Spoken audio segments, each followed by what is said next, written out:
Então, vá lá. A vontade é um instrumento para nossas decisões e indisposições. Sem a existência da vontade, seríamos semelhantes a um robô. Né? Se eu não tivesse emoções, né, ficaria igual a um robô. E o crente que ele é muito espiritual, né, ele fica meio parecido com um robô.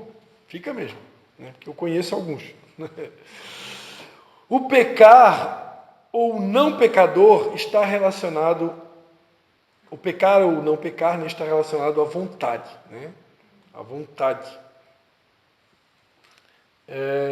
Já a emoção, podemos dizer que ela é extremamente importante, pois ela traz cor à vida humana.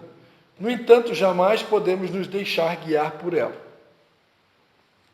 As emoções se manifestam de muitas formas, entre elas amor, ódio, alegria, tristeza, pesar, saudade e desejo.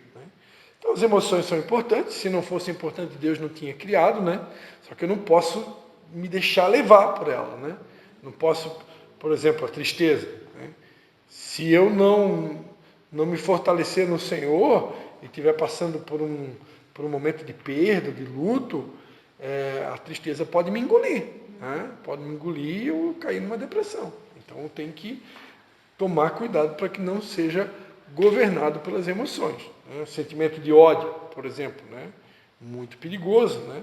Sentimento de ódio, se eu permitir que isso venha brotar no meu coração, ele pode gerar uma consequência horrível, né? Como a gente vê os assassinatos, né? Sim, a vingança, então, né? Se vinga por qualquer coisa. Então, nós não podemos nos deixar governar. E também tem aquela coisa assim, né? Tem pessoas que, vou dar um exemplo bem básico, né?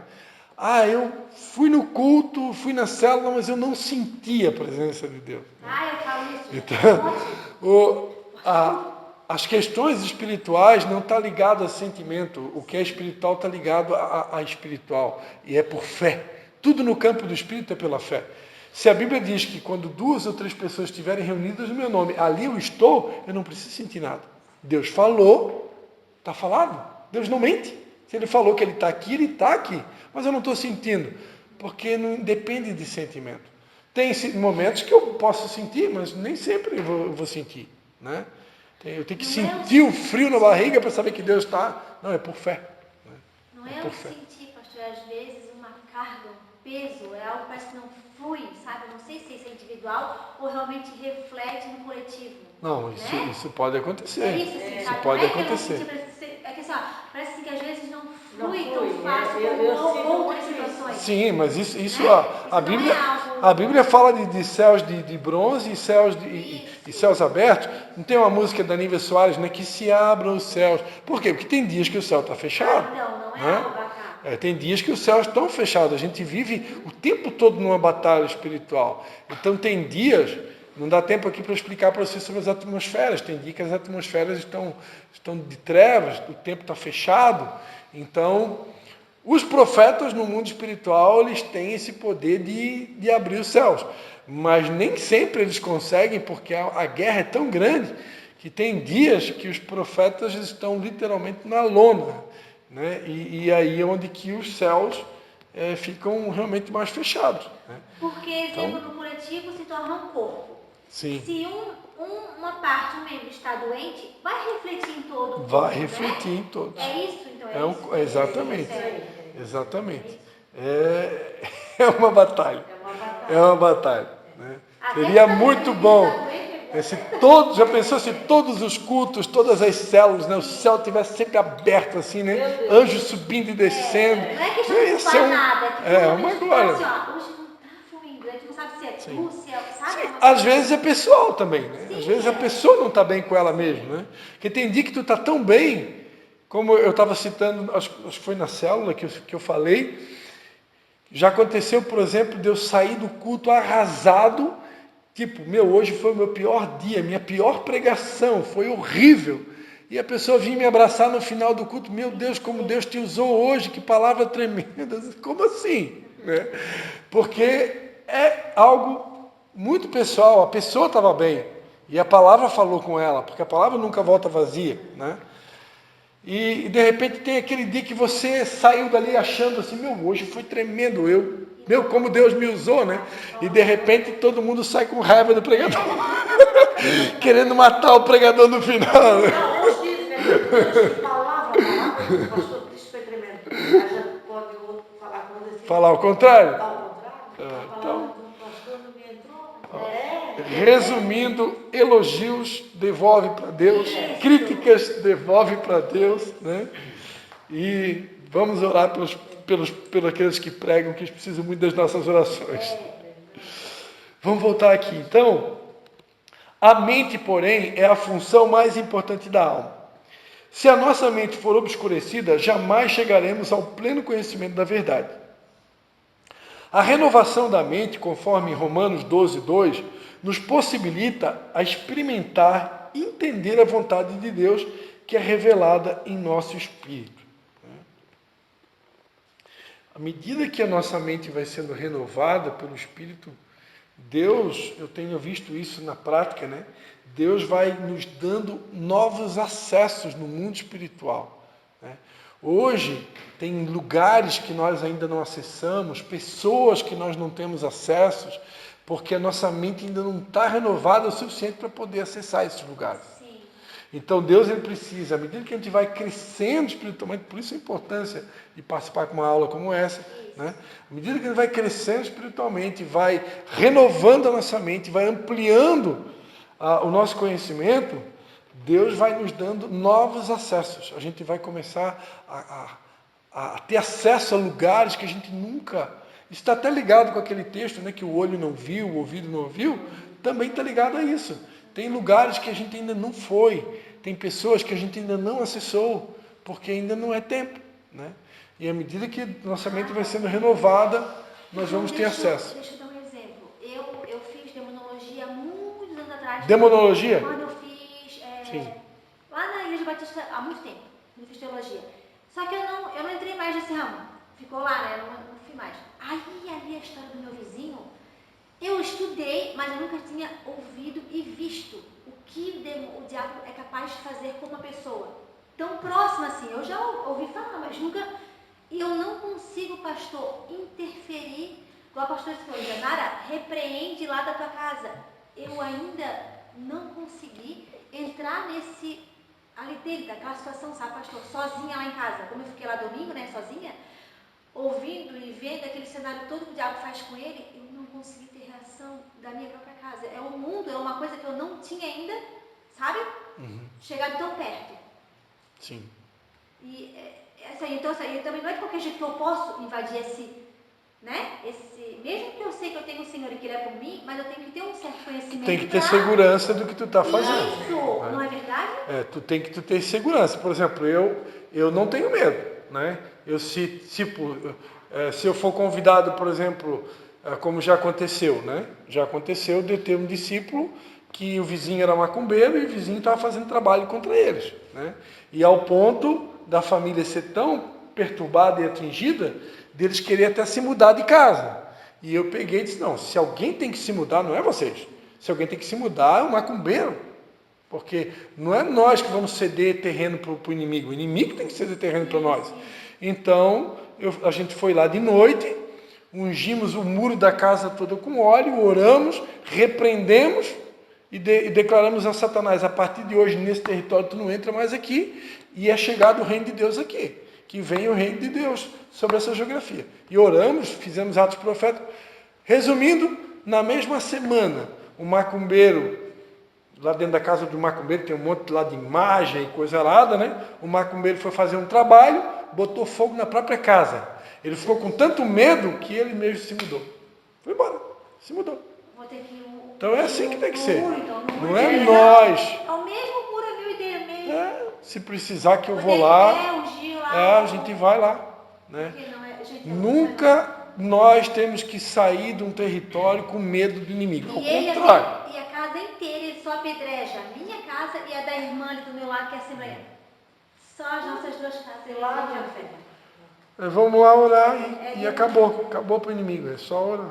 Só que, se eu não me sinto preparado para fazer isso, eu não posso fazer, né?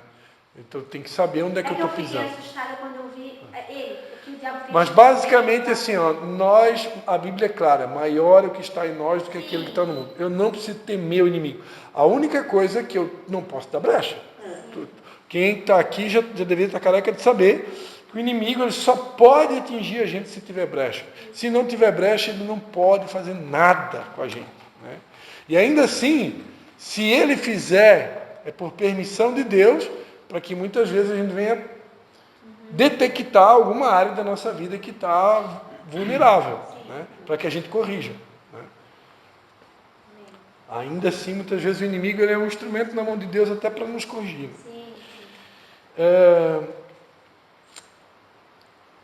A palavra de Deus nos mostra que aqueles que andam segundo os padrões da alma, vontade, mente e emoções, são chamados de carnais. Né? Tipo, se eu deixo a alma me governar, eu posso ser um crente carnal, né? Porque, tipo, quem está mandando não é o Espírito, é a alma que está governando, né? Carnal não é exatamente aquele que anda na prática do pecado, pois os que andam no pecado possivelmente ainda não nasceram. 1 João 3,9 diz que todo aquele que é nascido de Deus não vive na prática de pecado, pois o que permanece nele é a divina semente. Ora, esse não pode viver pecando porque é nascido de Deus. Né? Todos aqui já sabem que na vida de um cristão nascido de novo, o pecado ele tem que ser um acidente. Eu não posso viver pecando. Né? Se eu viver pecando todo dia eu peco, todo dia eu peco, todo dia eu peco, provavelmente eu caí da fé e vou precisar de um arrependimento genuíno e verdadeiro, um novo encontro com Deus, né, para cair na real, porque o pecado tem que ser um acidente. Né? Quem nasceu de novo não vive na prática do pecado. A carne, biblicamente, é o domínio do corpo sobre a alma para fazer o mal.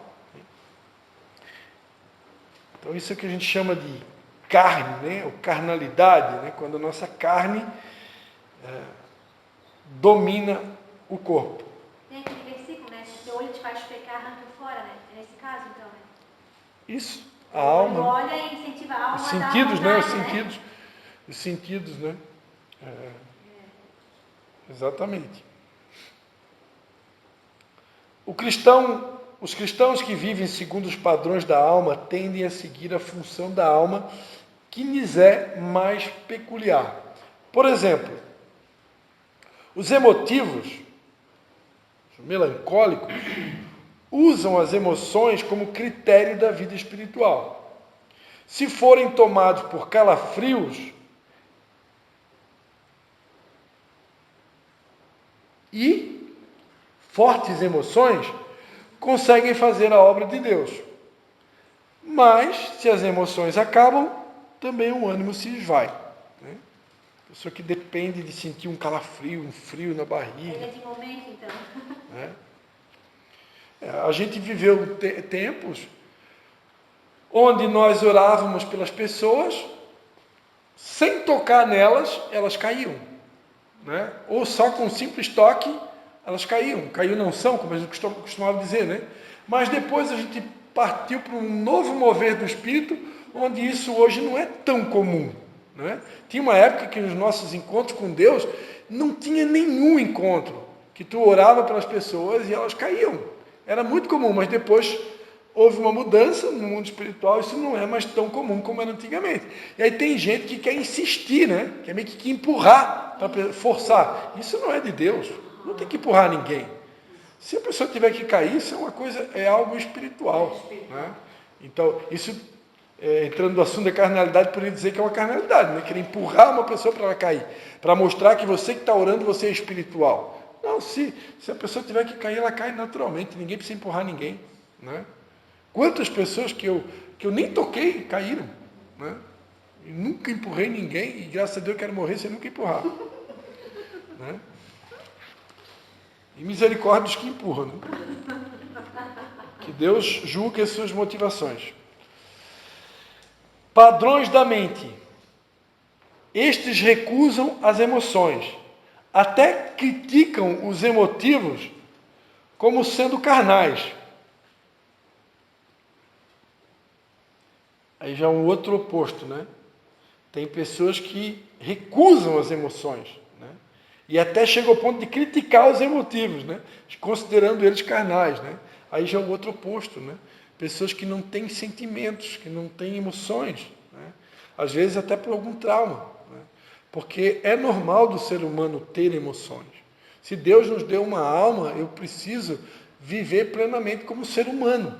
Eu sou um espírito, mas eu também sou um ser humano, né? E uma coisa que eu falava na célula, a Bíblia diz, há um só Deus e um só mediador entre Deus e o homem, Jesus Cristo, homem.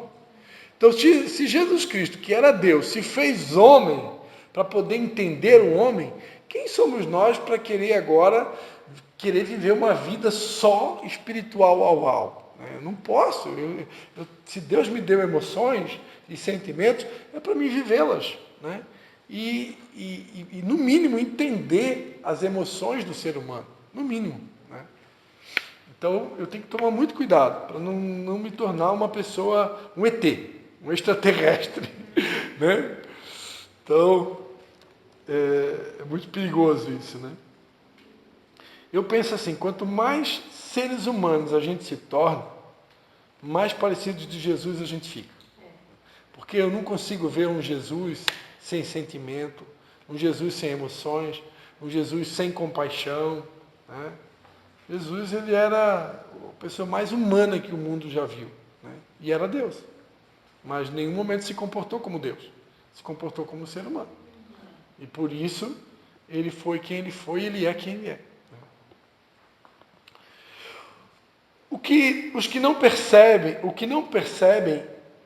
essas pessoas que se recusam a ter emoções, o que não percebem é que andar segundo a mente também é da alma. Os que andam segundo o padrão da mente tendem a ser extremamente críticos e naturais na obra, né? Geralmente, a pessoa que se recusa a ter emoções, ela pode se tornar uma pessoa crítica, né? Geralmente não aceitam o sobrenatural e querem colocar o Espírito Santo nos seus padrões de mente. Então, são padrões comportamentais, né, da mente, né? E tem pessoas que têm realmente esses padrões, né? E geralmente esse tipo de pessoa, ela tem dificuldade de aceitar o sobrenatural, né? E o sobrenatural, o nome já está dizendo, é sobrenatural. Não tem lógica, as coisas do Espírito, né? Porque muitos aqui não estão habituados a ver as manifestações do Espírito, né? Mas quando o Espírito Santo realmente tomar o controle de um culto, e ele realmente assumir o controle, tudo pode acontecer. Né? Tudo pode acontecer. O problema é que hoje, né, a gente tem que tomar muito cuidado para não limitar o Espírito Santo. Né? É igual o Thiago falou, a religiosidade tomou conta, né? Aqui dá para dar o exemplo de 2 tipos de igreja. Não são todas, mas existe aquela briga entre a igreja tradicional e a igreja extremamente pentecostal. Uma não aceita o que acontece na outra. Essa se escandaliza com essa e essa por não ter nessa, né? O equilíbrio é sempre o melhor, né? É que eu gosto também. O equilíbrio é sempre o melhor. É, né? bem assim. Letra C. Né? A gente está estudando aqui sobre padrões de alma, né? Então, primeiro tipo de padrão de alma, os emotivos, né? Segundo, padrões da mente. Terceiro, empolgados pela vontade, né? Que é o famoso oba-oba. É a característica de alguns cristãos, né? Sempre dispostos a iniciar alguma atividade, porém, em pouco tempo, o fogo se apaga. Né? O cara faz um barulhão e vamos fazer e coisa e tal, só que daqui a pouco, né? É o famoso cachorro vira-lata, né?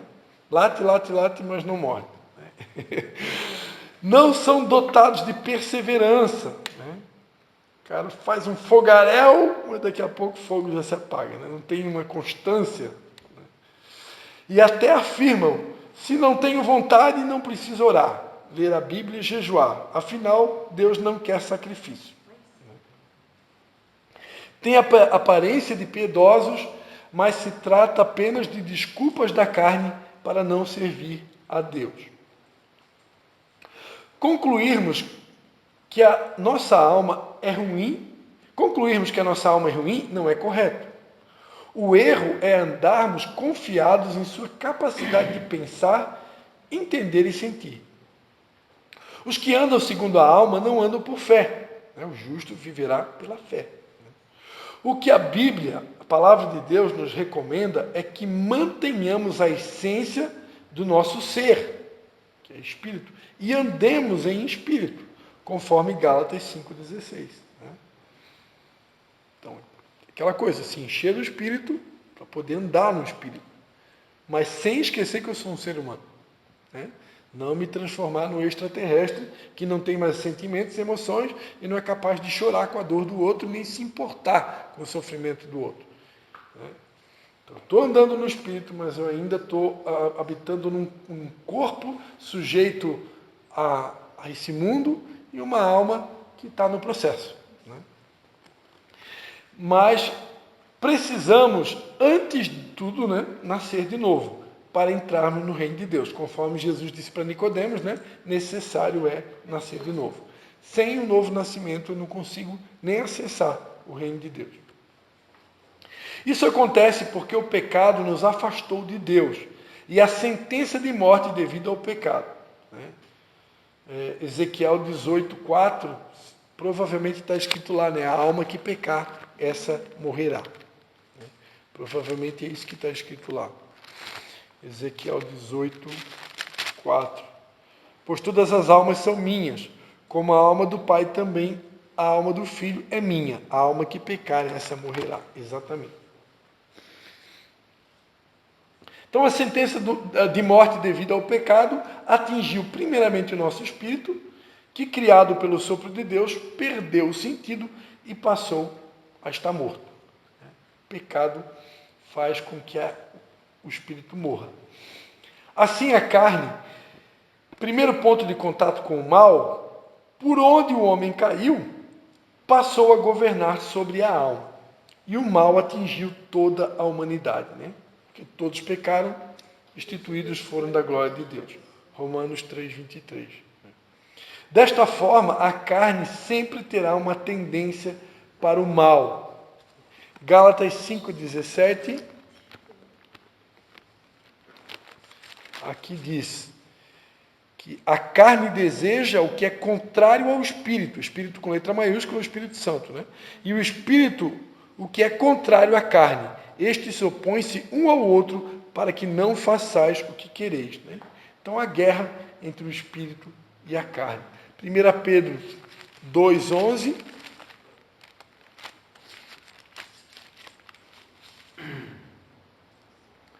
Amados, peço-vos, como a peregrinos e forasteiros, que vos abstenhais das concupiscências da carne, as quais combatem contra a alma.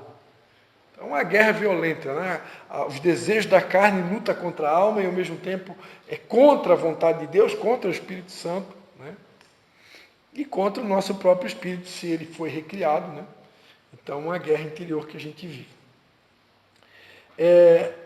Então, a carne, a tendência dela é se inclinar para o mal e sempre lutará contra o espírito e a vontade de Deus. Assim, para andar em espírito, precisamos negar a nós mesmos, tomar a nossa cruz e mortificar a carne. Romanos 8:13 diz: pois se viverdes segundo a carne, morrereis. Mas se pelo Espírito, o Espírito Santo, pelo poder do Espírito Santo, mortificardes as obras do corpo, vivereis. Então é aquilo que a gente estava falando antes, Aqui ainda em Romanos 8 diz, os que são segundo a carne inclinam-se para as coisas da carne, mas os que são guiados pelo Espírito para as coisas do Espírito. A inclinação da carne é morte, mas a inclinação do Espírito é vida e paz. Então, o segredo é se fortalecer no Espírito para que o Espírito Santo governe o teu Espírito automaticamente a carne e a alma. Nós não podemos dar vez nem para a alma e nem para a carne. Marcos 8:34.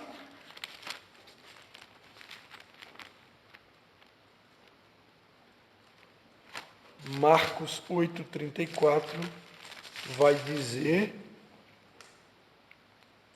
então, chamando a si a multidão, juntamente os seus discípulos, lhes disse: se alguém quer vir após mim, negue-se a si mesmo, tome a sua cruz e siga.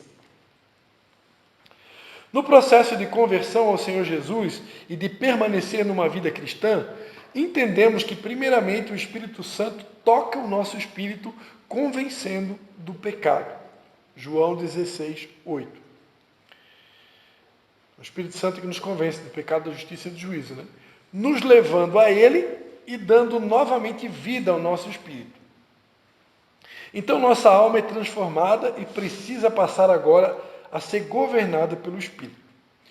Porém, a carne não se converte, né? Já perguntaram para alguns pastores aí com cabelo branquinho, né? Aqueles pastores de cabelo branquinho, de 80 anos, né? E daí? Você parou de ter desejo, aquele desejo X, Y, Z? Não parei ainda não. Ainda tenho. Mas com 80 anos ainda tem, né? Ou seja, né? A carne nunca se converte, né? Velhinho de 80 anos, ele ainda tem que vigiar o olhar, tem que vigiar... Porque ela pertence a esse mundo, né, pastor? Então a carne nunca se converte, né? Tem gente que pensa assim, eu vou jejuar 40 dias. Vai enfraquecer a carne, né? Vai enfraquecer. Mas converter ela totalmente, a Bíblia diz lá em Coríntios que só o dia em que eu for para a glória, a Bíblia diz que esse corpo aqui vai ser transformado num piscar de olhos e eu vou receber um corpo incorruptível, porque a corrupção não pode herdar a incorrupção. Ou seja, esse corpo aqui não acessa o céu. Só o novo que eu vou ganhar. Jesus, depois que ressuscitou, ele já estava no novo corpo. É com aquele que ele subiu para a glória. Porque esse aqui não sobe. Esse aqui, até o último dia, estaremos lutando contra os desejos da carne, concupiscência dos olhos, soberba da vida. Então a carne não se converte e tentará tornar de volta o espaço que ela tinha antes. Por isso precisa ser vencida diariamente. A alma é, portanto, o campo de batalha. O corpo quer fazer a própria vontade. E o Espírito Santo tem entendimento de onde veio e quer ser... Perdão, aqui é o Espírito com letra minúscula, é o nosso Espírito, tá? Ele tem, está errado aqui, é com letra minúscula. Ele tem entendimento de onde veio e quer ser governado pelo Espírito de Deus, para que domine todo o seu ser. Dependendo de como nos alimentamos, de Deus ou do mundo, das coisas espirituais ou das coisas, ou de notícias da TV ou de novela, por exemplo, daremos vitória a um ou a outro. Desta forma, na alma se desenvolverão as obras da carne ou o fruto do Espírito, né? Quem vai vencer essa guerra? Aquilo que a gente alimentar mais. Digo, porém, andai no Espírito e não cumprireis a concupiscência da carne. Porque a carne cobiça contra o Espírito e o Espírito contra a carne. E este opõe-se um ao outro para que não façais o que quereis. Mas se sois guiados pelo Espírito, não estáis debaixo da lei, porque as obras da carne são manifestas, as quais são adultério, prostituição, impureza, lascívia, idolatria, feitiçaria, inimizades, porfias, emulações, iras, pelejas, dissensões, heresias, invejas, homicídios, bebedices, glutonaria e coisas semelhantes a estas, acerca das quais vos declaro, como antes vos disse, que os que cometem tais coisas não herdarão o reino de Deus. Mas o fruto do Espírito é amor, gozo, paz, longanimidade, benignidade, bondade, fé, mansidão, temperança. Contra estas coisas não há lei. Gálatas 5, do 16 ao 23. Então, dependendo também de quem governa a alma, nela estarão também os maus pensamentos ou os pensamentos do alto. Filipenses 4:8 lá diz, né, tudo que é puro, tudo que é amável, né? Colossenses 3:2, quero ler isso. Colossenses 3:2, né? Pensai nas coisas que são de cima e não nas que são da terra. Crente cheio do Espírito Santo, Ele está o tempo todo pensando nas coisas de Deus, né? Pensando como que ele pode fazer Deus mais feliz, como que eu vou agradar a Deus, né? O que eu posso fazer por ele hoje, né? Ele está o tempo todo ligado nas coisas espirituais, o tempo todo, né? Muito melhores são os pensamentos do Senhor a nosso respeito, né? Jeremias 29:11 diz, né? Bem sei os pensamentos que eu tenho a vosso respeito, pensamentos de paz e não de mal, né? Para dar a vocês um futuro de esperança. Se o governo, portanto, é do Espírito, podemos ter uma vida de verdadeira adoração a Deus, pois a adoração que ele recebe é dada em espírito e em verdade, conforme João 4:24. Podemos, então, ter comunhão com Deus e nossa vida passar a ter sentido, pois fomos criados para Ele. Somos guiados pelo Espírito de Deus e Ele testifica em nós que somos filhos de Deus. Romanos 8:14. Ele nos leva à obediência à sua palavra e podemos cumprir seu principal mandamento, que é amar, né? Conforme Lucas 10:27. Desenvolvendo o amor ágape, derramado em nós pelo seu Espírito, conforme Romanos 5:5, né? Que diz que o amor de Deus é derramado em nós pelo seu Espírito, né? Ora, a esperança não traz confusão, porque o amor de Deus está derramado em nós, em nossos corações, pelo Espírito Santo que nos foi dado. O governo feito pelo homem interior, conforme 2 Coríntios 4,16, retorna à essência de como Deus o criou e permite que nos voltemos à vontade de Deus. Se nosso espírito não está rendido a Deus, ele está morto, pois passará toda a vida terrena sem ter função alguma. Mas, se o governo é exercido pela alma, seremos governados pelo homem emotivo, ou o homem racional. Determinaremos nossa medida de fé em Deus segundo o nosso estado mental ou emocional. Poderemos até desenvolver o amor filéu, desenvolvendo relações por afinidade, mas não chegaremos ao nível de relacionamento com o próximo desejado por Deus, né? Que nível é esse? Um relacionamento espiritual, né? Deus quer levar todos nós a um relacionamento espiritual. Não quer dizer que a gente não vai ter mais emoções e sentimentos, mas à medida que a gente vai amadurecendo na fé, o nosso relacionamento é cada vez mais espiritual, né? Nós vamos tratar de questões espirituais, né? Das coisas do Espírito, né? E cada vez menos vamos permitir que as emoções tenham espaço, né? Porque algumas delas são perigosas, como a gente já viu aqui, né? Nem se a gente for governado pela alma, por exemplo, a gente não vai ter a capacidade de amar os nossos inimigos, como é uma instrução, né? Lucas 6, do 27 ao 35. A Bíblia diz que eu tenho que amar o meu inimigo, inclusive interceder por ele. Uma alma doente não vai conseguir fazer isso.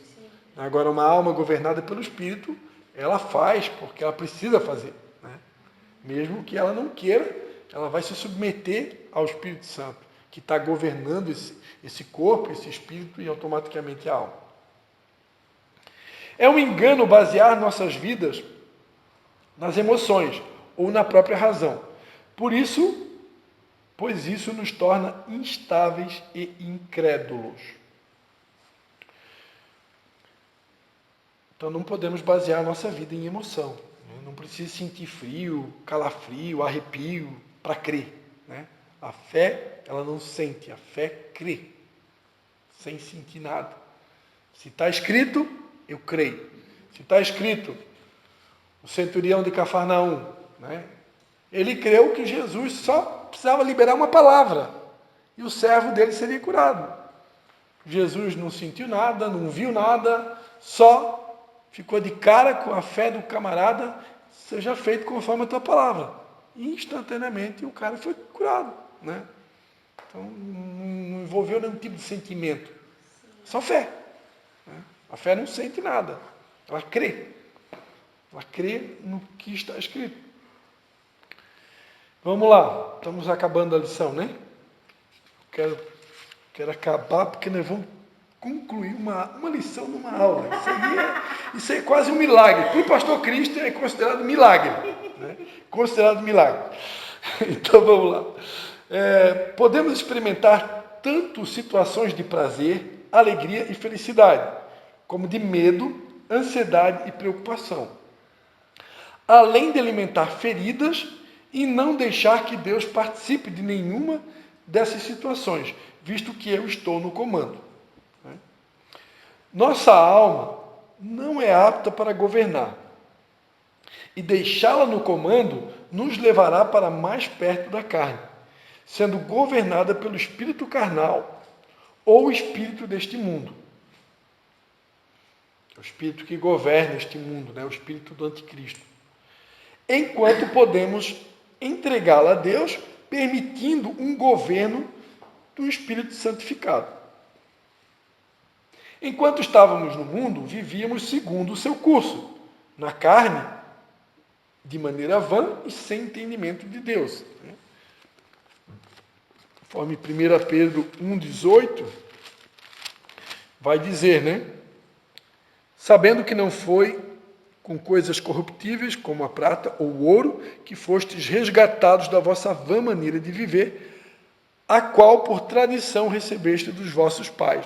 Então, muitos de nós já herdamos dos nossos pais um estilo de vida que não estava de acordo com a vontade de Deus. Por mais que alguns de nós aqui possamos ter bons pais, né? Mas se eles não eram nascidos de novo, com certeza não estava agradando a Deus como Deus espera que nós devemos agradar. Governados pelo homem exterior. Lembrando que o homem exterior representa o nosso corpo, né? E o homem interior, nosso espírito.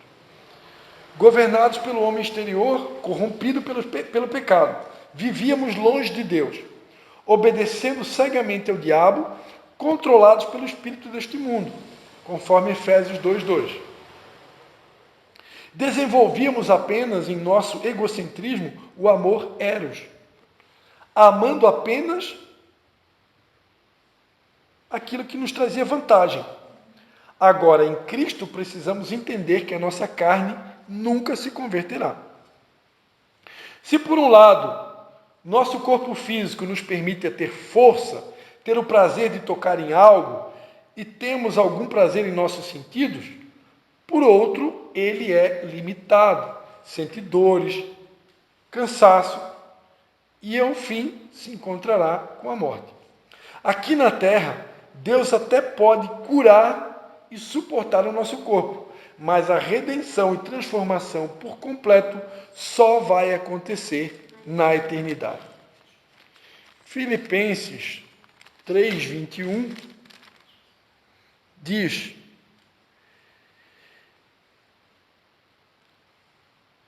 20 e 21, né? Mas a nossa pátria está nos céus, de onde esperamos o Salvador, o Senhor Jesus Cristo, que transformará o nosso corpo de humilhação para ser conforme o seu corpo glorioso, segundo o seu eficaz poder de sujeitar também a si todas as coisas.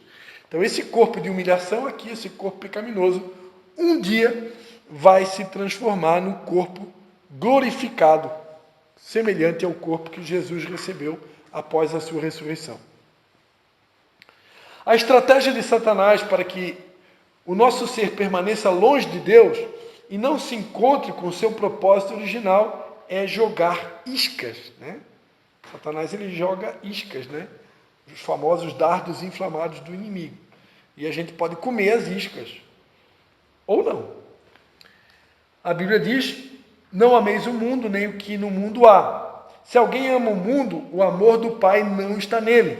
Porque tudo que há no mundo, a concupiscência da carne, né, o ataque ao corpo, a concupiscência dos olhos, ataque à alma, e a soberba da vida, o ataque ao espírito, não são do Pai, mas do mundo. E o mundo passa, e a sua concupiscência, mas aquele que faz a vontade de Deus permanece para sempre. Conforme 1 João 2, do 15 ao 17. Aqui também recomendo fazer a leitura de Gênesis 3, Isso pode ficar de tarefa de casa, tá? Então, aqui um mapinha, né, para a gente entender as diferenças entre corpo, alma e espírito, né? O que é o corpo? O corpo está ligado aos sentidos físico, material, externo e palpável. A alma, emoções, razão, mente, sentimento e vontade. E o espírito é o nosso eu, nosso ser. O corpo está ligado ao amor eros, fala de erotismo, né? A alma está ligada ao amor filéu, que está falando do amor de amizade, né? Eu tenho o amor filéu pelo Nunes, né? Nós somos amigos. E o espírito está ligado ao amor do tipo de Deus, que é o amor ágape, o amor incondicional. A localização do corpo diz respeito ao nosso homem exterior. A localização da alma diz respeito ao nosso homem emotivo, o nosso homem racional. E a localização do espírito, o nosso homem interior. Em relação a Deus, o corpo, ele pende para o mal. A alma apresenta o fruto do espírito ou as obras da carne. Ou ela pode se permanecer também neutra. E o espírito, sem Deus, ele está morto e precisa nascer de novo. Quando o corpo é quem governa, nós vamos viver um estilo de vida vã. Quando a alma governa, nós vamos ter um estilo de vida baseado em emoções. Quando o espírito governa, nós vamos ter um estilo de vida de adoração a Deus.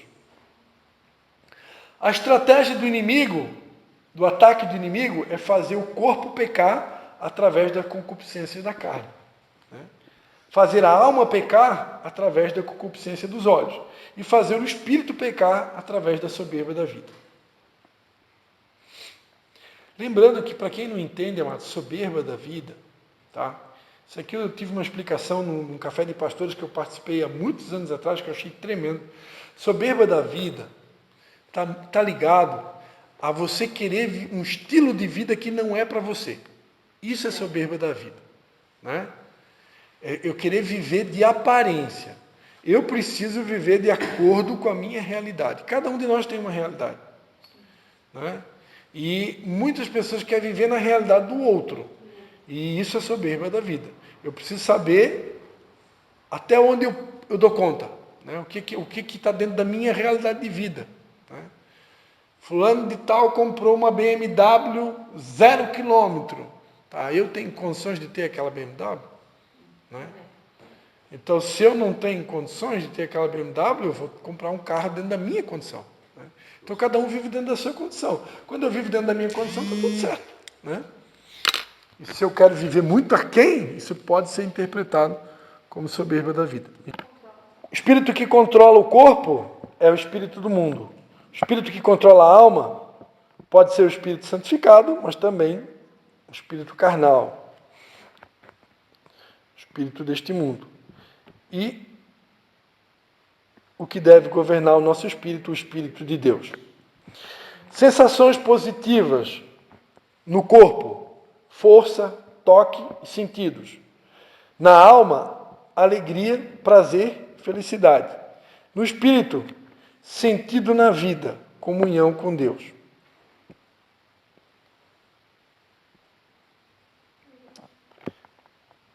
Sensações negativas do corpo, né? A dor, a morte, as limitações, o cansaço. Sensações negativas da alma, preocupação, ansiedade e o medo. E do espírito, a separação de Deus, né? O que Jesus sentiu lá na cruz, né? Deus meu, por que me desamparaste? Naquele momento, a comunhão dele com o Pai tinha sido cancelada.